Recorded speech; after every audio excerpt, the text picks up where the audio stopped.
Am I the a-hole for telling my older brother he deserved to be dumped after he made fun of me for crying? I'm a 15-year-old guy, and this week has been one of the hardest of my life. My dog Romeo passed away unexpectedly a few days ago. He wasn't just a dog. Many people get what I mean. He was my best friend and the closest thing to me since I was 3. I didn't think it would hit me this hard, but it did.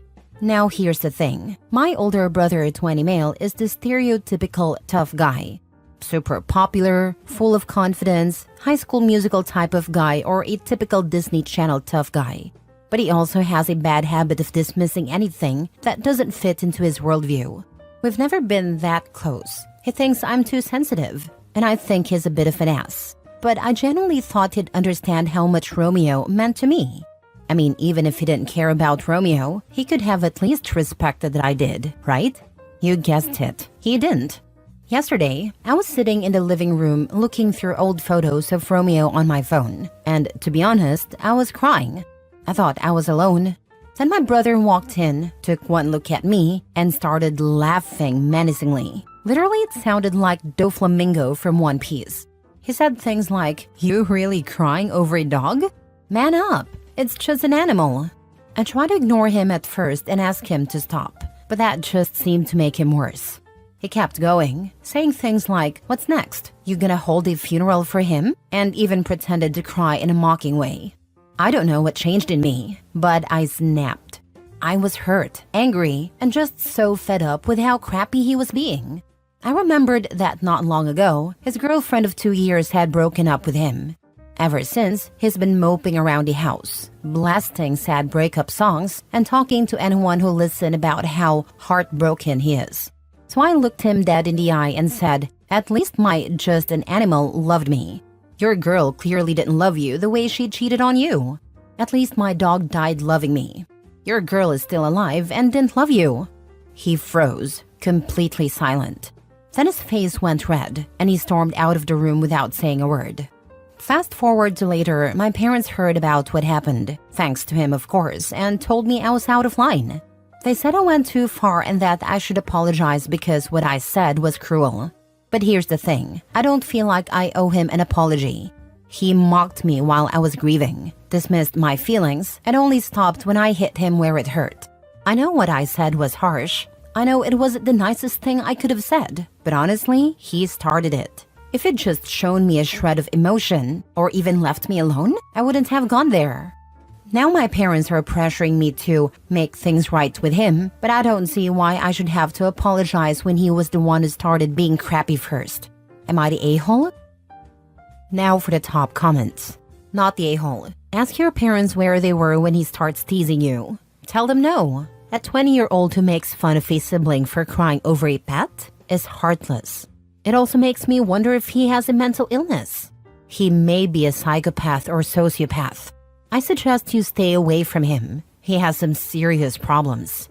I cried like a baby when my pet died. Tell your parents he's 20, not 2, and he needs to apologize.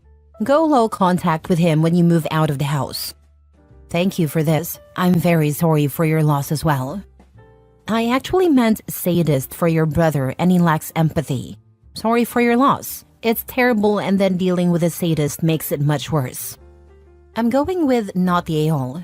Yes, it was harsh, but it sounds like your older brother pushed you to this point, especially considering how callous he was being. Also, very hypocritical. He can grieve over his failed relationship, but you can't cry over a beloved member of the family? That's rich. My fur baby passed a few years ago, and I know if someone treated me the way he did, I would have an outburst too. Stand your ground. If you want, do an apology like, "I'm so sorry for saying this to you, even though you mocked my pain and sorrow, saying dogs don't matter.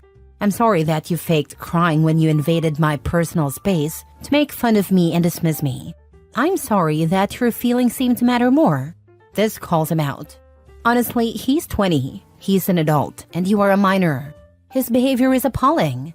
Your parents' lack of awareness is too. I actually will do exactly that. Thank you so much. Also, I am very sorry for your loss. Hope you're doing better.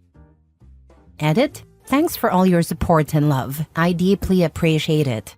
I'm very sorry if I can't reply to everyone's comments, but I truly value all of your opinions, and I'm grateful to those who care enough to help. Thank you. Next story. Am I the a-hole for not attending my brother's surprise birthday because it was planned at my house without my consent? I, 33 female, am currently living with my partner and 2 children. My younger brother, 30 male, recently had a milestone birthday and my parents decided to throw him a surprise party.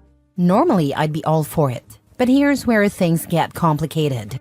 A week before the event, my mom casually mentioned that they'd planned a surprise party at my house because it's more spacious and centrally located for everyone else. This was the first I'd heard of it, and they hadn't asked for my permission beforehand. I was immediately overwhelmed because my partner has been recovering from surgery, and our house is hardly in a state of hosting.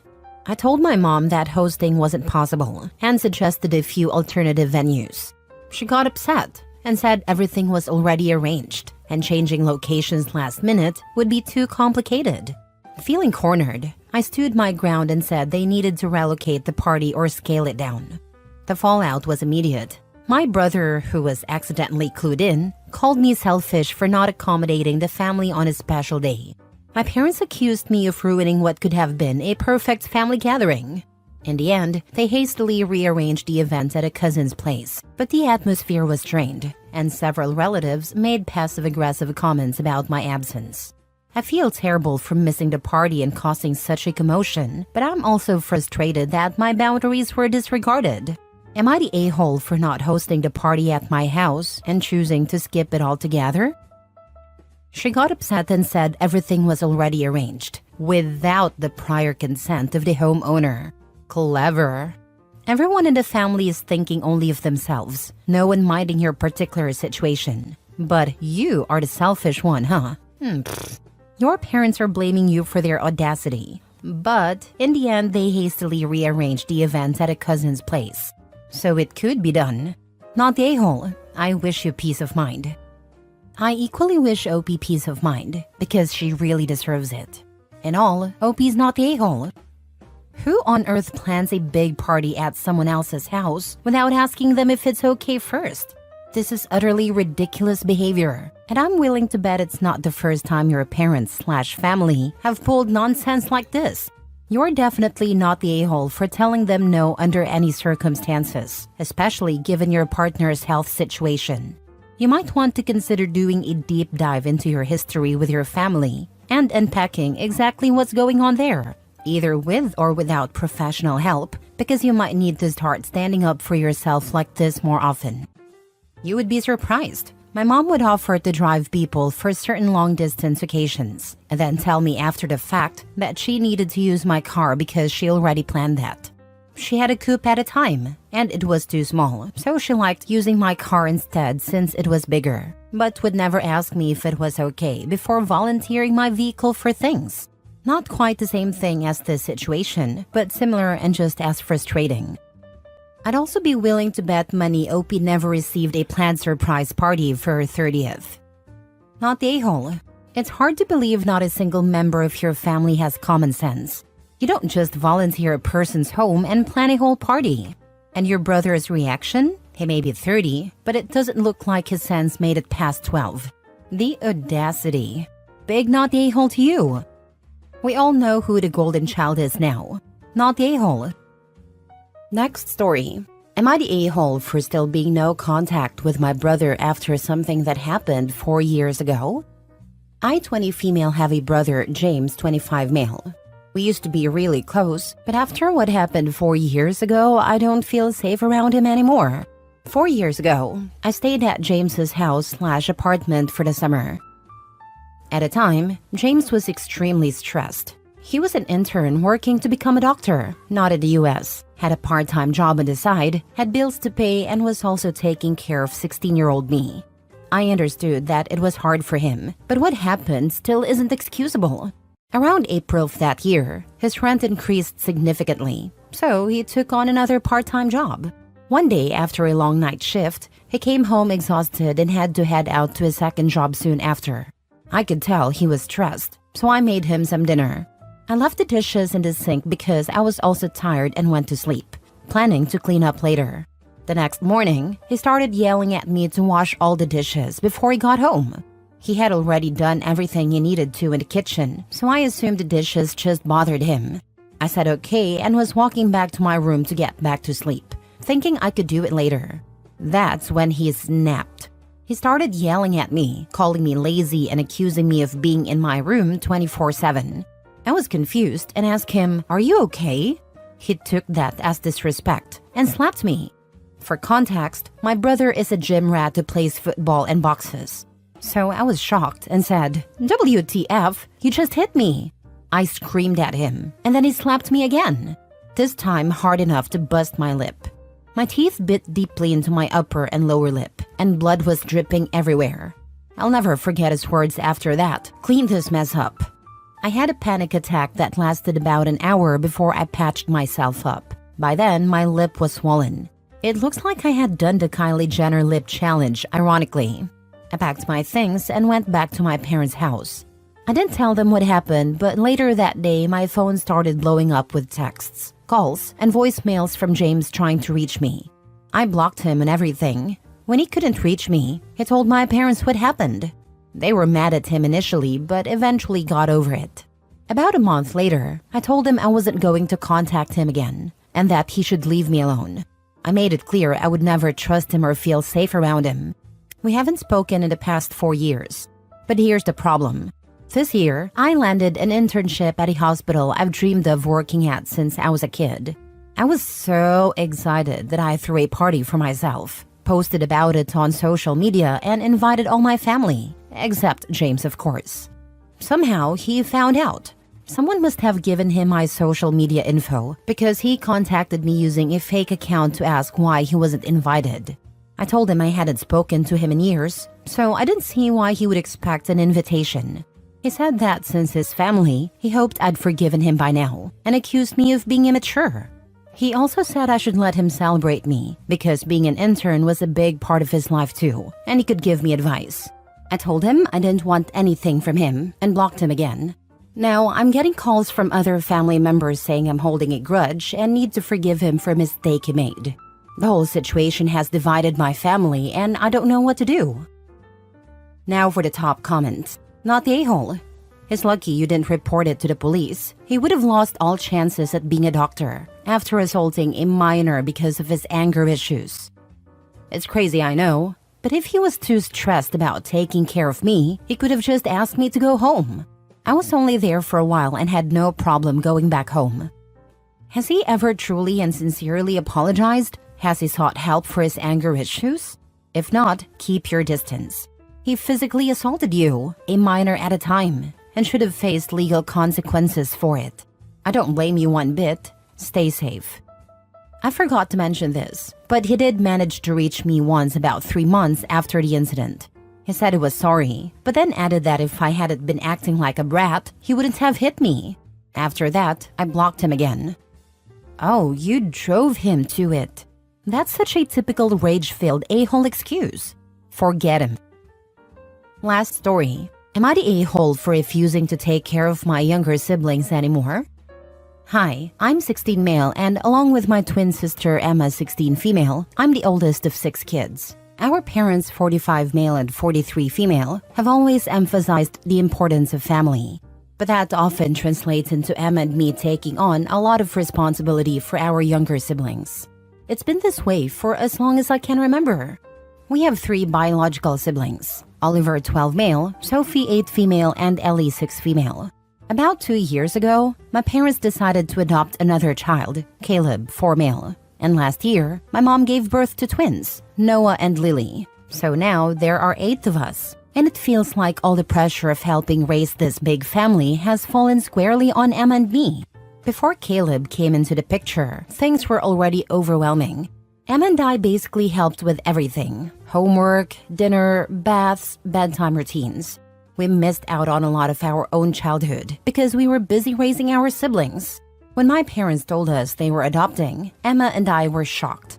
We tried to explain how much pressure we were already under, but they brushed us off, saying we were overreacting and that this was an opportunity to teach us responsibility. Then, when Caleb arrived, the workload doubled. Just as we were adjusting, they dropped the bombshell that my mom was pregnant with twins. Emma and I were furious. We begged them not to expand the family further, explaining that we were already stretched too thin. They told us we were being selfish, and that as the oldest, it's our duty to help out. Now with Noah and Lily here, I've hit my breaking point.